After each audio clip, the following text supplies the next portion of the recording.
Welcome to Sincere Practice, the podcast that explores the beauty of the unfinished and the power of the process. I'm Helen Garcia, and today we're talking about the human voice, not just the physical mechanism of sound, but the voice as a vessel of truth. We're often told we have to be just one thing to be successful. We're told to pick a lane, to sharpen one tool, to present a single polished version of ourselves to the world. But what happens when your soul demands two different stages, singing the intricate notes of Mozart or the fiery passion of Mexican boleros? My guest today is someone I've known since I was 12, a woman who refuses to choose, Xochitl Hernandez, a mezzo-soprano of naturally lovely tone, the winner of the Metropolitan Opera Lafont competition, and an investigative journalist who has covered everything from Hurricane Ian to the overturn of Roe v. Wade. She is a storyteller who brings the gap between the music of the heart and the cold, hard facts of the world. The quiet, often difficult work of maintaining one's identity when you are constantly shifting between languages, cultures, and mediums. She joins me today to talk about her failures of fitting in and the vulnerability of the performance, and why, in a world of noise, sincerity is the most radical thing you can practice. Soch, welcome to Sincere Oh my Practice. gosh, you make me sound so much cooler than I actually am. So for people who don't know, Xochitl is an investigative journalist. You've done work for NBC, Telemundo, and then you've also done a lot of work traveling across the country, doing shows, and then you're a mezzo-soprano opera singer. And so, like, for most people who might not know, that's a very unique combination of careers. Like, tell me how you got there. Long story short, I feel like my entire life, I've always loved storytelling. Before I was a little girl, I couldn't even think about being married. Like, my grandpa would be like, "How are you going to change the world?" And I just knew about social justice and activism since I was like 6. And I feel like all of those things really instilled within me all of the passions that I have. With all the politics that was happening at the time, I went to school from 2016 to 2020. There's a lot of political change. There was Black Lives Matter, President Trump was elected the first time, COVID, all that. And I was just very much like, I have to like be involved somehow, like socially and politically. Like, I'm very passionate about that. And I thought, what could I do? I always wanted to declare either a double major or a minor because, of course, like music and singing is like my number one passion, but I always felt like I have so many passions. And so what do I do? Do I do linguistics? Do I do a creative writing? And then I found this interdisciplinary minor in Spanish language journalism. And that quickly became also my other passion. It was like a perfect combination of Chicano studies, Latino studies, Spanish, and journalism. And that was perfect because any journalist can talk about daily topics, current events, politics. But I think what makes my specific voice interesting is that I have a voice that is also a singer and a musician. So how do I use that to also tell stories through a unique lens? Because I also think that classical music isn't as wildly popular amongst my generation as mainstream non-classical music is. And I think that's because people just need to feel seen in the art that they're consuming. That's why people will spend thousands of dollars to go see Taylor Swift. Right. But if they feel like they can be seen in opera and classical music, I think that'll make them pay attention more. And I think the way to be seen is to, like, in that space, invite conversations about diversity, culture, current events, social event things. There was this moment when you and I were on the phone and you were crying, you were anxious, and you had a professor tell Which you time? this was I feel like I'm always crying.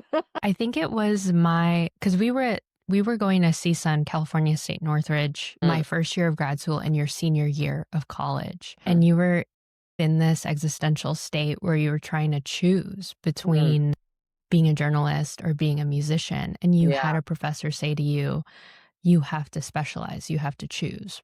And that goes into our first topic or our first failure of the inability to choose. And I'd love for you to talk more about that because there are elements of faith involved in your story of walking with God.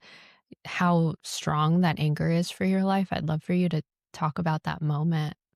Yeah, as I understand that the careers that I have are so intense. You can't just dabble in it. Both require 100% commitment and both require 100% intensity. So I understand where people come from when they say that. And I feel like even to this day, I really struggle with still being pressured into that of what are you going to choose and what's it going to be?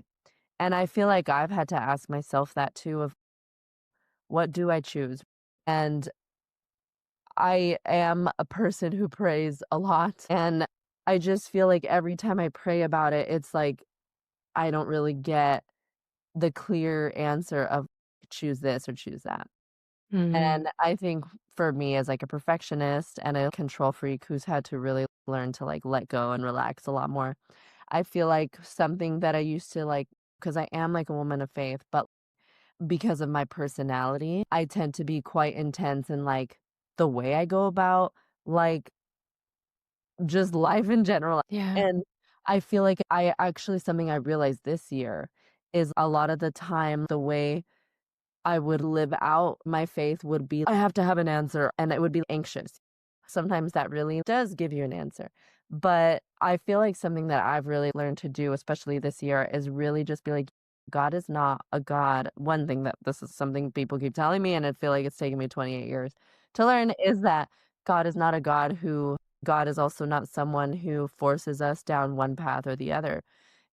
I feel like this world doesn't hold space for me to be fully who I am in both careers. I know that there's a God who like fully understands me and fully like accepts and not just accepts who I am, but made me this way Mm, because I don't know who I am without these things. And it's not that what you do or your career is your identity because it isn't.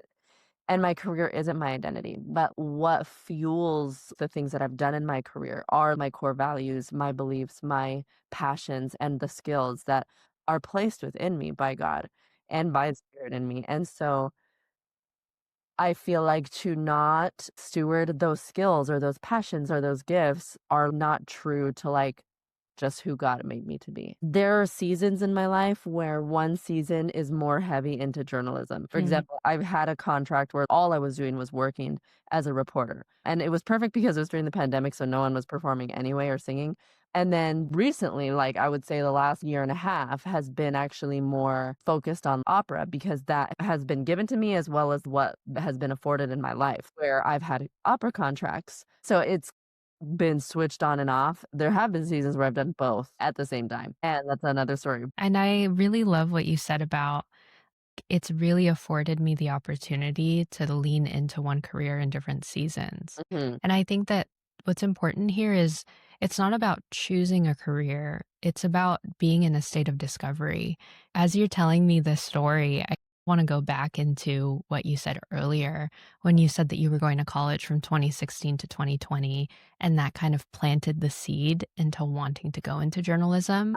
And I think what's important to unlock here is this theme of multicultural storytelling that continues to come up in your life day to day. And for people who don't know you, you are Mexican American. And I'd love for you to go into just like how these series of events have affected you. Because even as an outsider watching your life, as someone that I would consider one of my closest friends, it's a lot like these series of events and for you to report on them.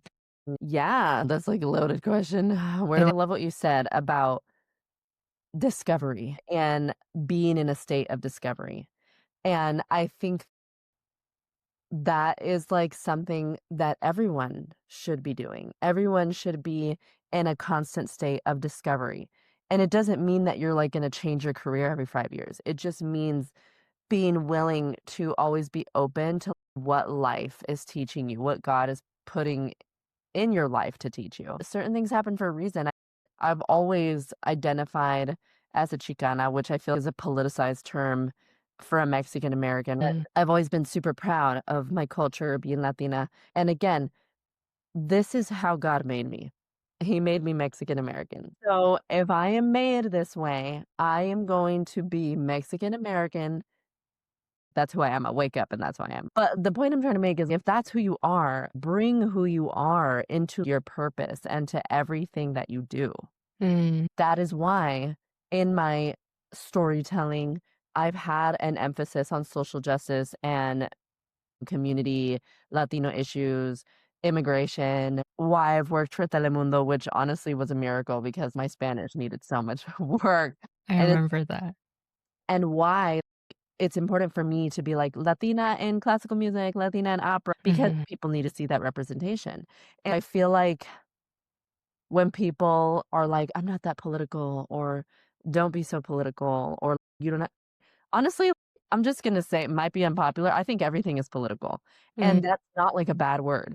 It means that like everything matters and everything affects like our environment, our social life, our social issues, humanitarian issues. And being with everything that has gone on, if we want to talk about, especially in regards to my life and politically, like 2016 to now, yes, I think has been such a political landscape. Mhm. And I think we live in a time where you can have two extremes, where like you feel like everyone is against you, or you feel like I don't see color. Mm. It's important to acknowledge all of our differences and because that's beautiful. And so me being Mexican American, I'm like, okay, like this is who I am. I can't pretend to be anything else because I'm not, but I will celebrate every other culture, ethnicity, gender, whatever it may be, and bring myself into spaces to be that representation because everything is political. So if we're talking about how there have been an influx of unjust ICE deportations and detainees and the racism that we see, then I'm just gonna be even louder about who I am as a Mexican Mm. American and the history and the culture that I have and the family that I come from and why that matters and why it matters for me to be in the spaces in my career that I am in and why it Mm. matters all the stories that I tell and the work that I do and the music that I sing. Like little example, like this is a very little example, but like I in my master's recital and in concerts that I've done have sung music from Mexican composers indigenous Nahuatl music, which is the language of the Mexica Aztec people. That is important to me because that is just like one small example of like representation of if I have a platform and like people are hearing my voice, like I'm gonna sing music of an indigenous language that was almost wiped out. Yeah. We're not talking about politics in an opinionated way, but from an identity based way. Like you talk about how you just are Mexican and so much of your life, your culture. I want to correct my previous statement when I said that it was just music that was in your life. I think politics has always been in your life because you talked about how from the age of 6, like it's always been talked about in like how you're going to change the world. And I really do see values of like morality and ethics embedded into your life through, which Mhm. is like really empowering. But I want you to, for people that might not understand what that phrase means, like everything is political, can you unpack that statement and tell us what that means? Yeah, I think that means that everything has meaning. Mm. And how that affects not just you, but the people around you. So Mhm. when I say everything is political, it just means that who you are, what your struggles are, what your privileges are, and what your neighbor's struggles are and privileges are, what your identity, ethnicity, everything matters because everything shapes our society, our issues as a species, our politics, our policy, our cultures, our entertainment. Like everything affects each other. And we can't like go about living in like this hyper individualistic society where it's all about what is like it's all about me. Our ancestors, like indigenous cultures, and they were very communal, where like I am because we are, right? Mm. So it takes a village to raise a child. It takes a village to receive love, to like people look at me maybe and are like, "Oh my gosh, like how do you do what you do?" Whatever. I've been asked that before. And quite honestly, yes, that is a question because it is so difficult. And like I pray a lot, I cry a lot, and I get a lot of anxiety, but God is gracious. So I think the reason I am the way I am, or try to be, because I'm so far from perfect, but I try to be grounded. I try to live a life where I'm helping people or have values, whatever. It took a village to pour into me. Like, I have a lot of privilege in that I have my mom and dad, and they're together, and it's not like we have a lot of money. I just mean like that they are a family that we are stuck together, and they have taught me humility, and they have taught me the value of hard work. Everything that my family has, like, we've worked for. My family is like a family of farm workers and teachers and immigrants, and we that has taught me the value of hard work and good work ethic. And I that's think what you're communicating here is the intersectionality of identity. And I think so many podcasts run from politics, and so much advice about mental health care, in my opinion, is generic. Like, just exercise, just communicate boundaries, just do this. To like, why? Like, why is that important? And I think the why behind the how is, who are you? What were you born into? And what's interesting is like so much faith conversation is based on like whiteness, right? So I yeah, think I love what you're talking about here.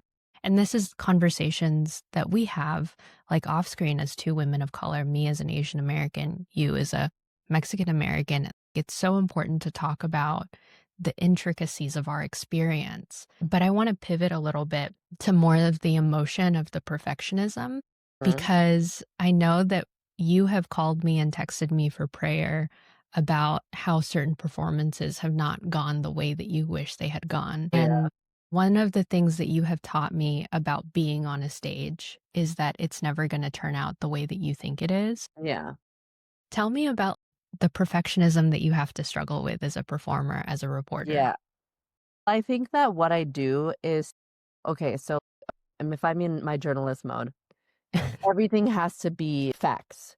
Okay. And if you mess up those facts, that can be detrimental, as well as in singing, especially in live theater. And I think everything that I do is live. So when I was a reporter, that was all live TV. And then when you're singing on stage or performing in a show, that's all live. Mhm. So if everything is live, everything is show business and show must go on. When it comes to performing, I think especially with opera requires a level of people will tell you all the time, nothing is perfect and nobody's perfect. But what we're taught is there is a right, correct vocal technique, a right, correct way of performing on stage. And music is so prestigious and meticulous. And so I think there is such a pressure that comes with, especially being an opera singer. So yeah, I have it like double time, right? And I'd love to just make my life harder.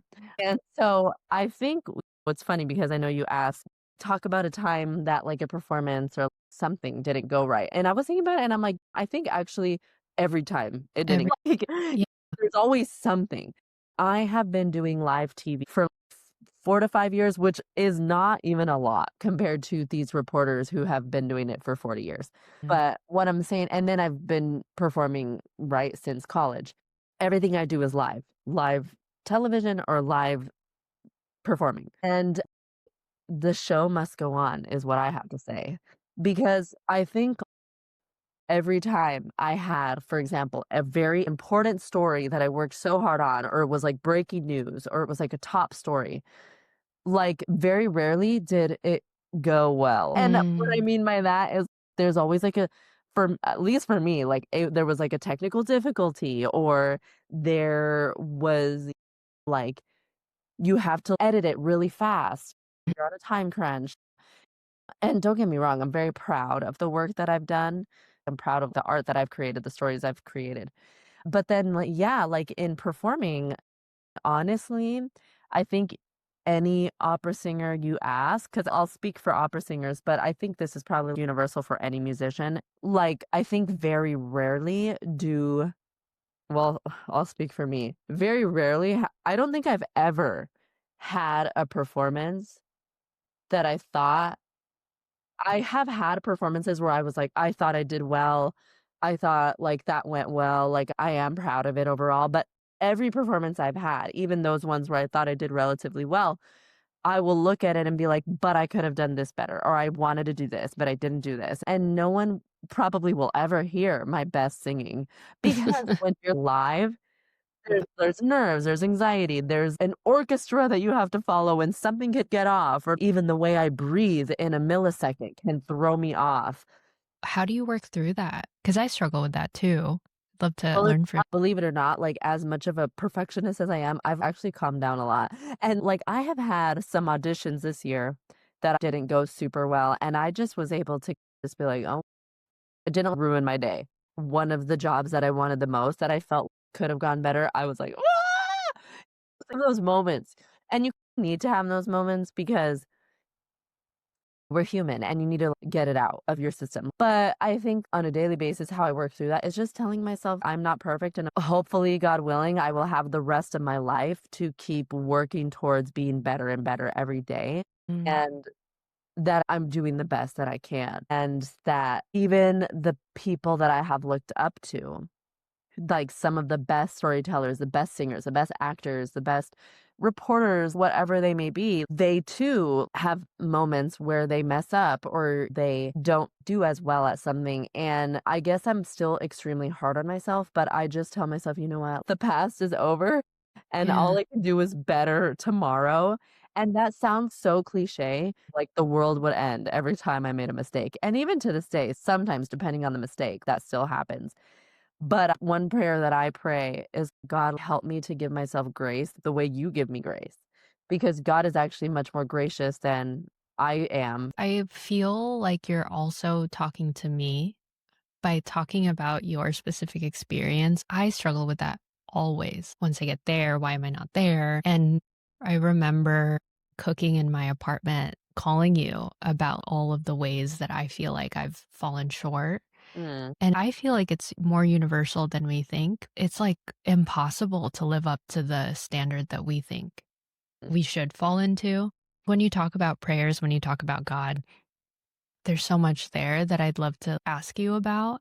How does faith keep you from engaging too much in the perfectionism?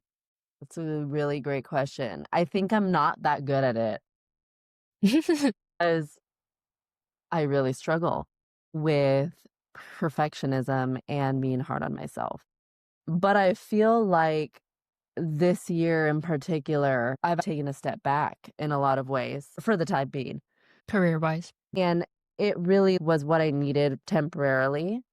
And I feel like what that showed me is craving a softness to life that has always been there, and that God, like, and his love and his power is powerful, but also a lot softer than sometimes the intensity I have operated in. But I will say the intensity that I've had to operate in wasn't necessarily by choice. I mean, it's by choice that I do my jobs and my careers and stuff like that. But I think that when you were a young woman in the field of journalism or an industry that's as cutthroat as opera, and being in really dangerous Mm, situations that I have been in before, or being in very intense, cutthroat, sometimes unhealthy work environments, I've had to operate in a mm, level of strength and intensity in order to make sure that I survive and that I'm protected. You have to have your wits about you. But I also feel like I'm trying to integrate more just my natural softness and warmth into that level of power and intensity, because even being that soft, warm self is still a level of power, still something that's effective. I just feel like praying a lot. Just pray and talk to God about everything. Not trusting in the things that we see, but trusting in God. It's an act of faith. I can prepare and work hard to be as prepared as possible, and you should. But there's also a level of this is in God's hands now. like I'm about to sing right now, see what comes out of my mouth, or I'm about to be live on TV. And that is something that keeps me going. And even this year, I feel like I've wrestled with my faith. I've wrestled with God. This year in particular, there was a crisis of faith where I felt like faith has always been the number one thing that keeps me grounded and that keeps me having hope. But this year, like I had a crisis where I just felt like I don't even know if God is like actually protecting me. You just keep letting me go through it. I have seen in so many examples in my life and in my career and living on my own and like being in like harrowing situations where God like protected me. And by the grace of God, like I've been successful or I've gotten to the next day or like I've been kept safe, like from physical harm or something like that. But I think there was a point this year where I just got so frustrated because it just felt like I kept going through things for on and off for a It's while, real. for years. I was severely depressed. I was severely like, okay, I feel like you are not being a gentleman right now Mm, because you are not like, I feel like taking care of someone who's like your daughter. And it's not in the ways that I'm seeing, and that was really tough because I think it can be common, especially in my career and in the life that I have lived so far, to feel like alone or to feel like you're abandoned. And I think when it feels consistent, it can be super mentally almost traumatic. yeah. And I've had to really work through that and I feel like I still am working through that. And I think that rest is really important and Mm, resting in having your heart be in a state of rest and I don't understand, but I have to trust that this is in God's hands. In the same way that when I'm about to sing or I'm about to perform or I'm about to do an audition or I'm about to be on TV, I have worked through things as best as I can. In this moment, this is in God's hands. You know what I love about you? I love that you don't act like you have everything together. And what you're talking about reminds me of Colossians 3, where it talks about in whatever you do, do it heartily for the glory of God. Like you're working for the sake of God. And what's refreshing about our conversation is like you're really going there. You're talking about how you're not perfect, all of your flaws, all of the things that you have not done. But in the process, what I've seen is someone with a lot of humility to admit it in a live interview. I'm just trying to You speak don't have from to the answer heart. the question perfectly either. One of the things I love about podcasting is it's an organic medium to just talk through your story and talk through Yeah. what you've been through. It's just really refreshing because with most podcast interviews that I do, the person acts like they know what they're talking about all the Mm. time. And it's refreshing to hear you say, I don't know all the where Mhm. my life is going. It's literally an act of faith. And I also know that this is my calling. Mhm. Right? Because you've talked to me about this, and I'd love for you to tell the listeners, but there's a difference between a job and a calling, you Yeah, know? I And, like, agree. tell me about your journey with pursuing a calling. Mhm. And I think like when people, I really feel for people like when they're like, I'm so lost, like, I don't know what I want to do with my life. I have felt that. It's like for me, like there's a difference between, okay, I don't know. Like, for example, I'm in a place right now where I don't know tomorrow what my next job is going to be. Especially for someone who likes control and who likes to be responsible and who needs it because it's not like I'm made out of money. But I also feel like lost in I don't know tangibly what my next steps will look like in a job maybe. I do know where I want to go. I do know what I'm called to do. I do know what my passions are, what my values are, what my goals are, what my dreams and my visions are. And how do I get there? I pray a lot. I journal a lot. I think a lot. I talk a lot to God and I reflect a lot on who I am and what God has put in my life. And it's like a lifelong process, a journey. And it takes a lot of courage to face yourself and to dream big. And just because I have achieved certain things, that doesn't mean it's because I'm like super brave and I'm not afraid. Sometimes I'm not afraid and sometimes I am, and I'd have to just do it anyway.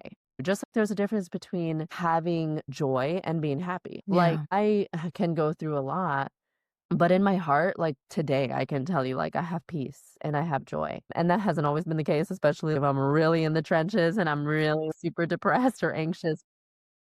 I think there's a lot in my life that's uncertain right now about what will happen in the future, but I know what I would like. I know what I would want. I know what my goals are. I know what I'm trying for. And it's a challenge. It's a challenge when you don't know like certain things, or maybe when your next paycheck is, or you're not paid enough, or whatever, or Mm, you don't know what the future holds for your family or things like that. But I just know that God's going to take care of me. I just have to mm. trust that. And I think that's where that peace and that joy comes from. So it comes from something higher. It doesn't come from yourself and what's going on in your circumstances. I love you. Your faith, but also you. My favorite thing that you've said in our interview so far is bring yourself into everything that you do. I have been inspired continually by how much you live that out. And it shows in the microcosm of our interview today. You've taught us that being multi hyphenate isn't about doing everything, but about being everything that you already are. I love that. It's in the outline. People can fact check me and see, but I love that. I'm going to use that. for people that want to know more about how to develop this type of sincere practice, a life that's honest and humble in the way that you walk about it when it comes to To the your creative. highest self. You have to listen to your highest self. And that to me is the Holy Spirit in us.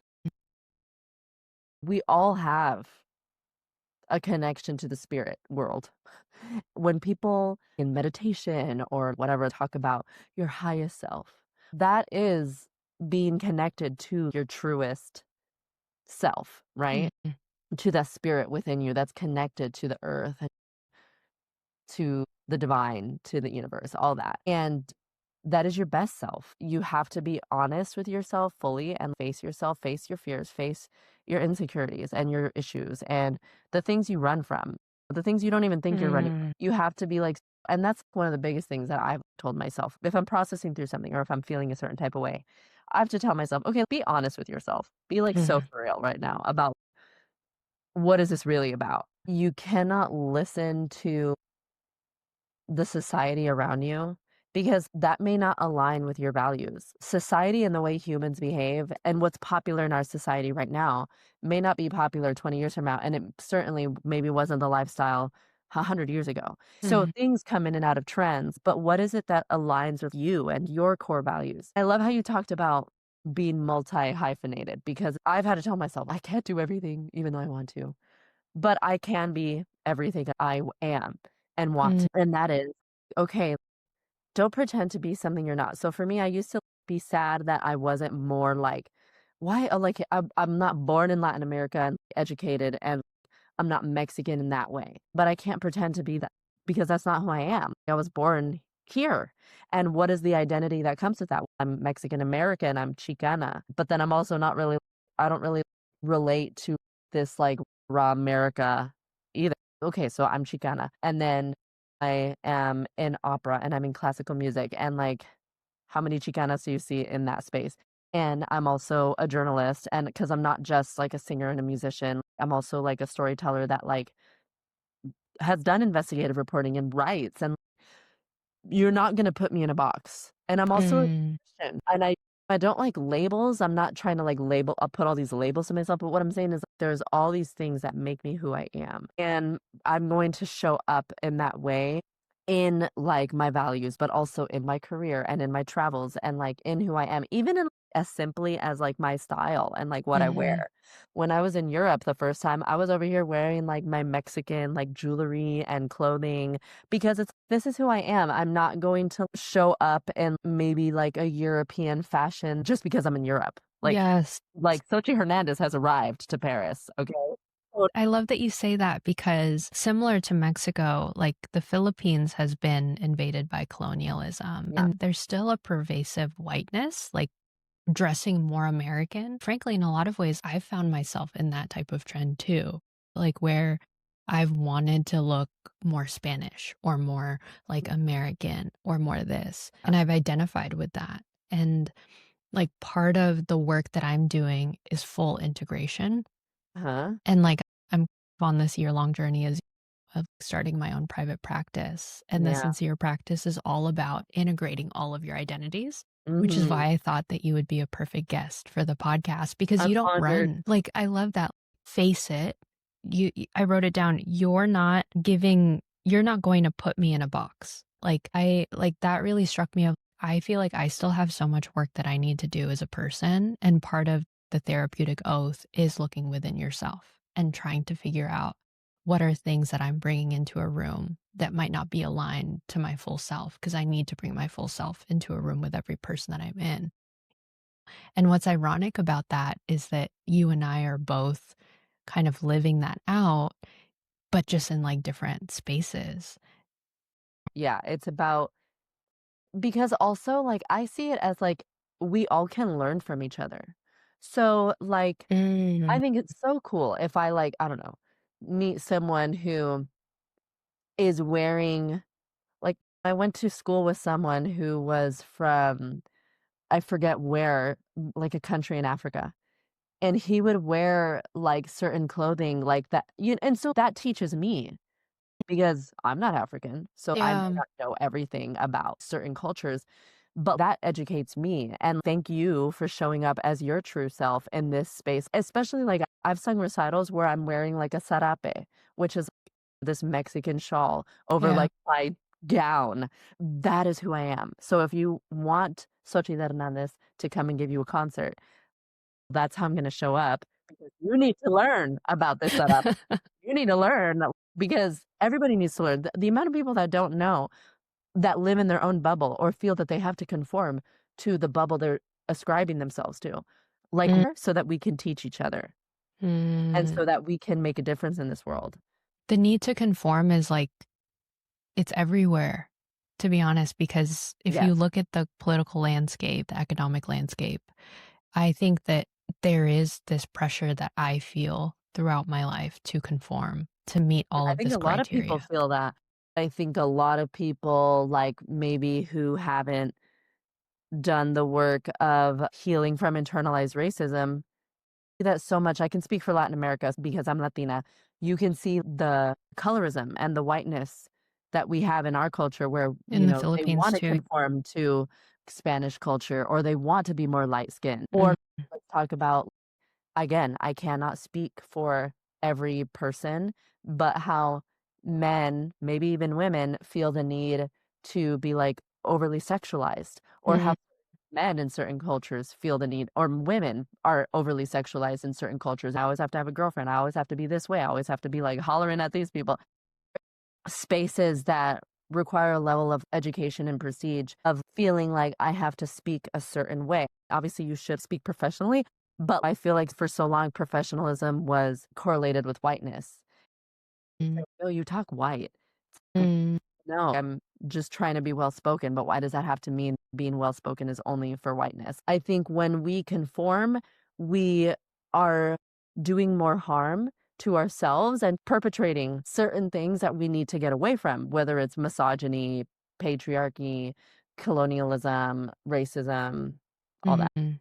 Yeah, like conforming is doing an injustice to who God has made you to be. Exactly. Or And the yeah. thing is, we can all, especially our generation, think we're so progressive and that we're so woke. And I don't support misogyny or I don't support racism, but really look within yourself. You may not be out there saying blatantly racist things or saying a woman belongs in the kitchen and that's it, and I hate women. You may not be actually saying that, but there are so many subtle ways that each of us, no matter how progressive we may be, are perpetuating those really unjust and problematic mindsets, because they're so deeply ingrained in our society and in our industries. Yeah, it's important to look within and to understand what privilege is and identities we all carry, right? And there is privilege in being part of the majority or being part of the norm. And it's important to walk that out. I made a mistake the other week where I said something out of my own privilege that I'm glad that someone corrected me, which I won't go into today, but you were there to Mhm. walk me through that and to talk me through that. And I think it takes a lot of self awareness Mhm. to be able to understand how the collective can help inform our own practice. But I want to respect your time because we are a little bit over. So I want to just take the time to say thank you for being on the podcast. Like Oh, I've done so many podcasts and you've been a guest on every single one, but I'm hoping this one will actually stick, but we'll see. I love what you're doing, and I love how you're all about sincerity. It's so Yeah. powerful. I love what you're doing, and the work you're doing is so powerful, and I feel honored Thank to you. even be a part of it, a small part of it. Yeah, the goal of sincere practice is to not hide behind one identity, but to allow all of our I love that. identities to Yes, speak we are for our. all How I can love people find you. you? They can follow me on Instagram. Socials, I am Xochimilca TV, Milca TV. And then I'm also on YouTube, my stuff. And yeah, I mean, I post like all of my blogs and like different things. And I also have notes from her podcast that I actually like totally need to start up again. But they haven't done a new podcast episode in like so long. But that's on all streaming platforms. And my website is xochitlshernandez.com. So yeah, And I'm everywhere. I do have very much like a social media presence. I have all the social medias you could think of. yes, So you do. Thanks I for being love on the show. you. Thank you for having me.